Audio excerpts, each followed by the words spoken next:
E é das mãos das doceiras que saem estas habilidades maravilhosas que vocês podem confirmar em qualquer loja. No Algarve se vende os famosos docinhos, nós chamamos de doce fino. Neste momento, como podem ver, tenho aqui uma série de cestinhos que hoje em dia já não se faz muito este tipo de trabalho. Este tipo de trabalho é feito mais para os casamentos e para as festas, ou quando alguém nos pede encomendas que nos pedem para fazer. Antigamente havia sempre aquele conceito de se colocar um bocadinho de amêndoa amarga, nem que fosse 2 ou 3 amêndoas amargas, porque retira aquele sabor forte da amêndoa e dá um travo muito agradável. Aqui agora, como vocês poderão verificar, estou a fazer uns termossos. Isto são mesmo os trabalhos artísticos, os chamados trabalhos artísticos. Dá mais trabalho do que o outro doce que qualquer a fazer. Para uma doceira que seja profissional, isto é uma brincadeira, no instante se faz 500 bolos a brincar. Surgiu através do Centro de Emprego um curso que eu achei interessante, que era um curso de conservação do património culinário, na área da doçaria e pastelaria. Eu, na altura, achei aquilo muito interessante, porque eu sempre gostei muito das raízes, das nossas raízes. Tenho dado formação a muitas pessoas na mesma área. Havia muito pouca doceira, muito pouca já. É sempre da mesma forma, porque nós temos que rechear o bolo, né? Então tem que ser sempre da mesma forma. Vamos colocar fios de ovos dentro, aperta um bocadinho, fecha o bolinho à volta, aperta na mão e vamos voltar a rolar, como se fosse um peão. Trabalho na área da doçaria sensivelmente há 8 anos. Comecei precisamente numa arte doce, num workshop tal como estamos a ver da Eugénia. Nunca tinha trabalhado com a pasta de amêndoa, nunca tinha trabalhado nesta área e realmente num workshop que nós nos sentámos a fazer, pronto, os bolinhos e que realmente nasceu o bichinho. Trabalho com os doces regionais porque é uma coisa que eu gosto. Faço porque gosto, sempre gostei muito. Alguns aprendi com a minha mãe, portanto, o doce fino não. Eu andei com uma colega minha que é professora, que é a Eugénia. São doces que nós não devemos perder a tradição, nem devemos alterar as receitas. Manter sempre as técnicas tradicionais, porque pronto, são receitas muito antigas, que já vêm do tempo se calhar dos nossos avós ou dos nossos bisavós. E acho que pronto, que é uma coisa que devia continuar. Há 26 anos faço doces regionais. Aprendi com a minha prima, que também está nesta feira. E eu, muito novinha, fui trabalhar com ela, tinha 14 anos. E desde aí faço parte aqui da Feira do Doce. Há uns 38 anos que trabalho em doces. Propriamente mais em doce fino e do Rodrigo. Sempre gostei de cozinha. Aí volta, sei lá, de uns 5, 6 anos comecei a aprender com a Eugénia. Gostei, logo não comecei a fazer para feiras, mas depois já fazia artesanato. O artesanato começou a descair muito e então eu aventurei-me com os doces para as feiras. Gosto de fazer o Dom Rodrigo e o doce fino. A tal mistura de calda e água, não é? 3 de calda e 1 de água. O lume convém estar assim forte. Depois agora é só, vamos queimando com esta calda, deixa-se queimar aqui o açúcar. Caramelo.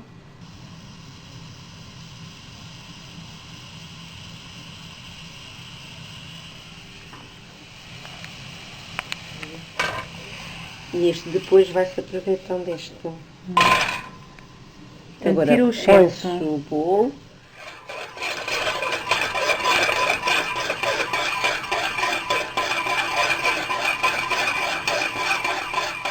Nós utilizávamos o papel cristal, só que deixaram de fabricar. E então este é o papel vegetal que nós utilizamos no forno. O antigo convento das Carmelitas de Lagos. Foi onde nasceu o Dom Rodrigo.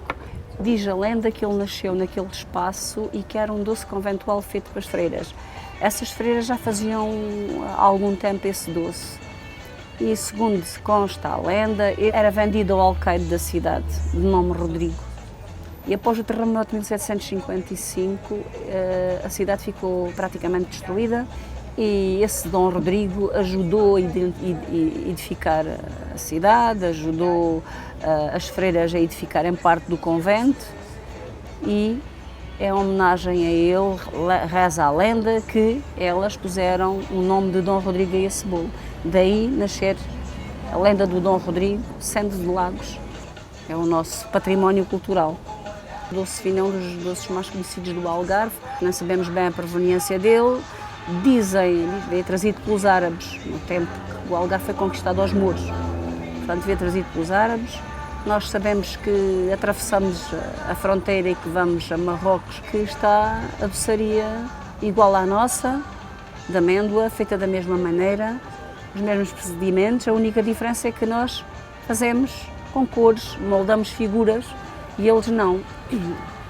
Parte é à fatia, parte é aos quadradinhos, mas é precisamente a mesma doçaria. Só que nós, algarvios, somos muito criativos e acho que demos esse toque de uma peça mais bonita, mais elaborada. Portanto, não há moldes, não, embora já se alguém mande fazer moldes, mas o verdadeiro doce não é com moldes, não há dois iguais. É muito importante e é uma massa de amêndoa que é só feita com água, açúcar e amêndoa, mais nada. Vai ao fogo, tem uma temperatura alta, tem uma conservação muito grande, 3, 4, 5, 6 meses. Cada doceira põe no doce fino, além de pôr o seu saber, põe a sua criatividade, põe a sua veia artística, umas melhores, outros piores, outros diferentes, mas são todos diferentes, são todos bons. Mas cada um tem o seu gosto. Eu acho que o gosto para a culinária, para esta parte da culinária da doçaria algarvia, é uma coisa muito importante para nós. Faz parte do nosso património, faz parte de nós. Comecei na brincadeira com os bolos com a minha mãe, desde pequenina, desde os 12 anos que comecei a aprender com ela. Pronto, eu gosto de criatividade nos doces. É um hobby que eu tenho, porque eu já tenho outra profissão, mas não deixo de fazer bolos, não consigo. Às vezes já tive para deixar de fazer, casei e disse, nunca mais vou fazer doces, pronto. Mas só tive 2 anos sem fazer doces. Na região de Lagos, eu suponho que há volta de 50 a 60 doceiras, fora algumas que fazem mesmo dentro da própria família, do próprio lar, e que nós aí não temos esse conhecimento. Mas sim, eu sou vice-presidente da Associação do Barlavento, dos artesãos do Barlavento, e muitas vão às nossas feiras, umas numa altura, outras noutra. Então nós temos mais ou menos as moradas e a identificação da maior parte das doceiras que trabalham para fora. Há gente nova a aprender, há gente nova a estar interessada, há gente nova que quer fazer. Nós infelizmente já não temos, antigamente tínhamos as nossas amendoeiras aqui na zona do Barlavento, que eram as melhores do país, porque a amêndoa é totalmente diferente, tem um sabor diferente, tem um trabalhar diferente. Agora, infelizmente, nós conseguimos ir a alguns produtores, dessas pessoas mais idosas que ainda vão apanhar, partem e vendem-nos, e nós pulamos a amêndoa, mas temos que fazer a mistura realmente com a amêndoa que vem de Espanha, porque a amêndoa da Califórnia é péssima para trabalhar. Tendo um gosto para a doçaria, resolvi investir nesta área para também me distrair um bocadinho e para tentar continuar com a tradição. Para ver se a tradição não acaba, porque já se vê muitos bolos tradicionais um bocadinho adulterados e que é uma pena. E acho que se deve manter a tradição porque é um bem que nós temos. Um bem nacional, um bem regional, um bem local.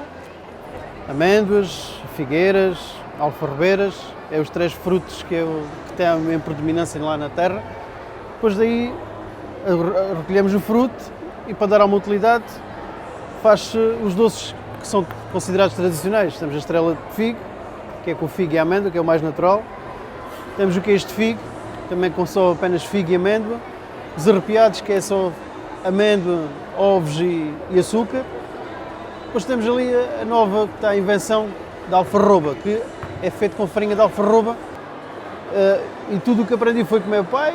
Ele, por sua vez, já aprendeu com a minha avó. E são receitas que vieram de geração. E às vezes em conversa com pessoas mais antigas também se recolhe alguma informação, ou receitas, ou como é que se faz, troca-se impressões. Eu, nesse aspecto, sou bastante curioso e converso com as pessoas mais antigas e tenho feito alguma pesquisa e recolhido algumas coisas. A amêndoa somos nós que apanhamos, descascamos, partimos, depois é triturada para fazer os doces. Os figos, exatamente, é seco, é modo tradicional, na esteira, todos os dias enrolada, depois é guardado em caixotes, em baús de madeira. Depois temos este, que é espalmado, que é o melhor figo, que a gente considera o figo de primeira. Depois temos o figo mamiúdo, que se utiliza ou para o queijo de figo, que é para triturar, ou para torrar. Alfarroba, neste momento temos assim, para vender a granel, também pode ser torrada. Normalmente é no torre, porque há pessoas que gostam de torrada, pessoas que gostam crua. Também se pode comer assim, tem muitas pessoas que comem, vão comendo como se fosse uma barra de chocolate, embora se for passar um bocadinho para o forno, fica mais saborosa. É um gosto e lembra-me o antigo, lembra-me a minha avó, porque eu fui criado com a minha avó paterna e sempre convivi com estas coisas. Isto era, antigamente, na altura da minha avó, estes doces eram feitos em alturas específicas. Por exemplo, o queijo de figo, ou fazia-se em maio, não é este queijo de figo, é o outro, que existe, mais tradicional, que é feito com figos crus, numa peneira em que leva 6 meses, sob uma prensa, e depois era consumido no dia de maio, na rolha de maio. Este queijo de figo, que é um queijo de figo cozido, todo feito em tacho, era mais específico na altura dos Santos, ou seja, em novembro, que era onde se fazia, depois fazia-se aqueles petiscos, aqueles lanches, e tinha-se as estrelas de figo, tinha-se os queijos de figo, tinha-se os bolinhos de amêndoa, e então fazia-se nessas alturas. Agora começou a haver estas feiras e a gente começou a mostrar ao pessoal que nos visita estas especialidades, estas iguarias aqui da nossa zona. Isto foi uma propriedade que nos veio parar à mão, pertencia à família desde 1932 e foi sempre um figueiral. Era o melhor figo-flor da região. Tínhamos aqui quase 18 hectares de figueiras. Entretanto, com o abandono a que foi sujeito, a maior parte delas acabou por desaparecer e um dos nossos projetos neste momento é justamente a replantação do figueiral e do amendoal. Com as figueiras tenta-se não ter figueiras todas da mesma espécie por várias razões. Uma delas é para permitir que os figos amadureçam em épocas distintas. Portanto, os figos têm que ser secos e tradicionalmente utilizava-se um processo de secagem que se fazia, eram esteiras. As esteiras tinham a vantagem de, com facilidade, ao entardecer, pois, exatamente, se poderem enrolar com os figos dentro. Portanto, eram enroladas com os figos dentro, em caso de chuva eram transportadas para um sítio onde não chovesse e de manhã voltavam-se a desenrolar para voltar a pôr a secar. O figo, nas suas várias fases, acaba por se conseguir reutilizar, seja na forma mais nobre, digamos assim, quando é fresco, pois. Depois enquanto seco, com bom aspecto e que é mais valorizado, quer depois o figo já de rabisco ou que está bicada, que se pode sempre transformar com a pasta de figo. E é uma coisa nossa, faz parte daquilo que nós já vem de pais para filhos, de avós, uma coisa muito antiga. Eu acho que com o tempo, se ninguém tiver inventariado, é mais uma das coisas que se perdem. É mais uma coisa que é nossa e que desapareceu. É por isso que é muito importante a inventariação da doçaria, do Dom Rodrigo e do Doce Fino. Toda a gente vem ao Algarve e sabe que vão aos docinhos do Algarve. Portanto, é nosso, é importante que se mantenha e contribuamos para isso, não é?